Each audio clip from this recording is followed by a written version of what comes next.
Here's an idea. Adventure Time is popular because of nostalgia.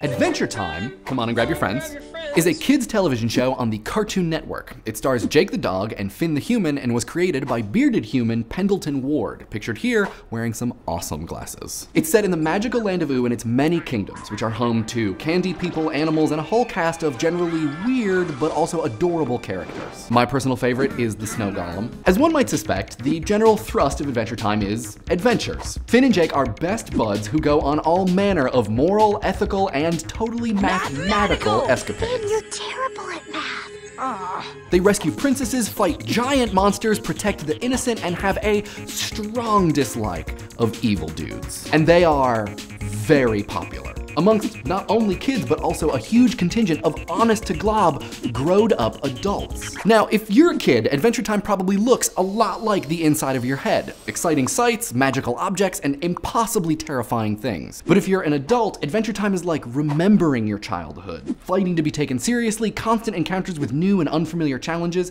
grappling with a deer that has hands.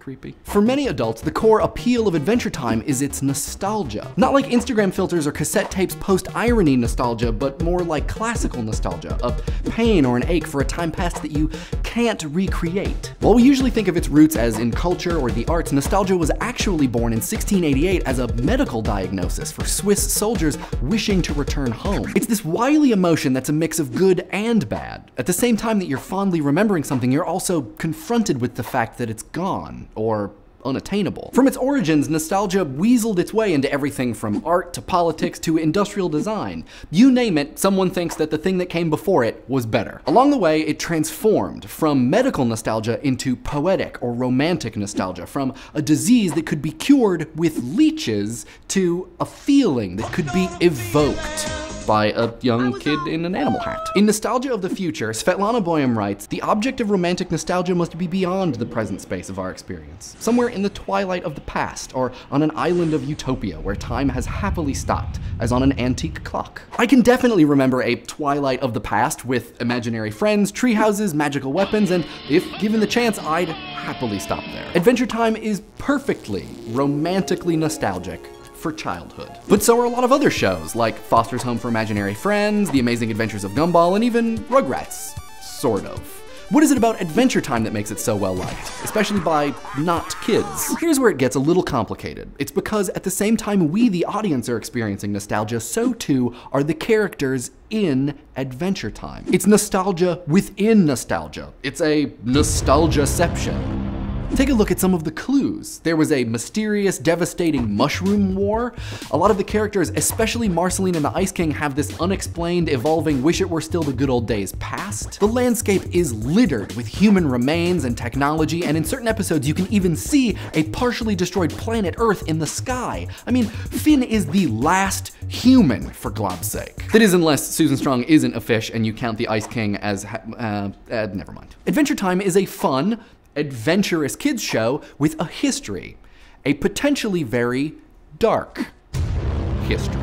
Penward has even said his favorite emotion is feeling simultaneously happy and sad. So that's a reaction he tries to elicit in Adventure Time. This is called ambivalence, and it's what's at the root of nostalgia. It means you're holding on to two usually conflicting emotions at the same time. And Adventure Time does it on 2 levels. So that's 4 total emotions for the folks keeping track at home. You see it in the settings and the relationships, but also in the cute but disturbing creatures, the comedic but dire situations, the childlike but nonetheless high stakes situations.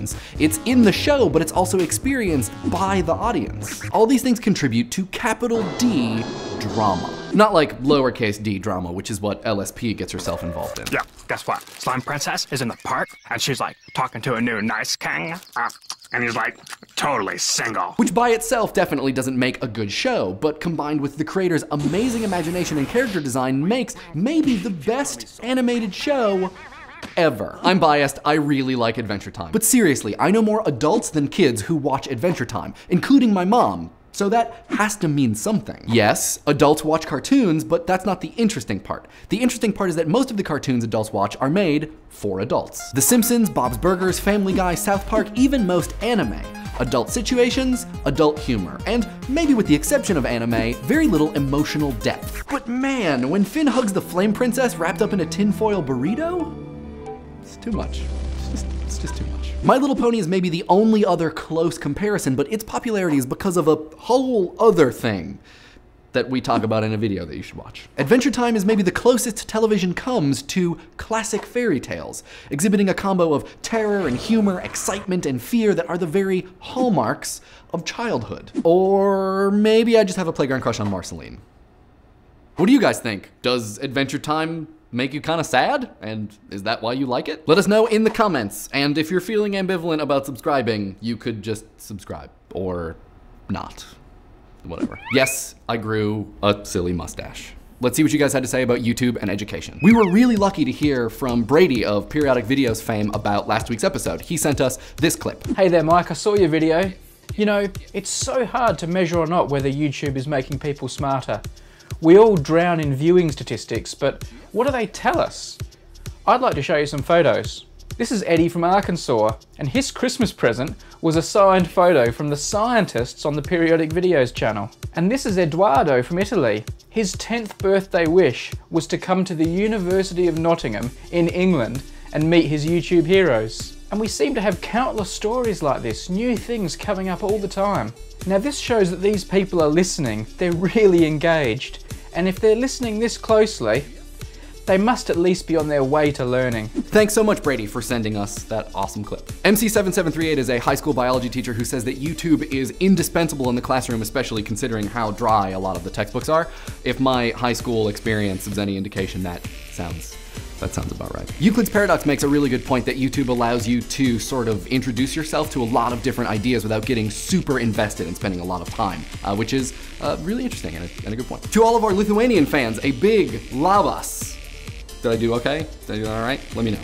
To Chris Chance, I think if anybody should be thanking anybody, it should be us to you. But it's good to know that you enjoy the show and that you find YouTube a great resource for learning. To Jill Suda, I was in college before YouTube was a thing, and it was probably pretty similar. Far fewer cat videos though, which is I imagine a huge part of the college experience now.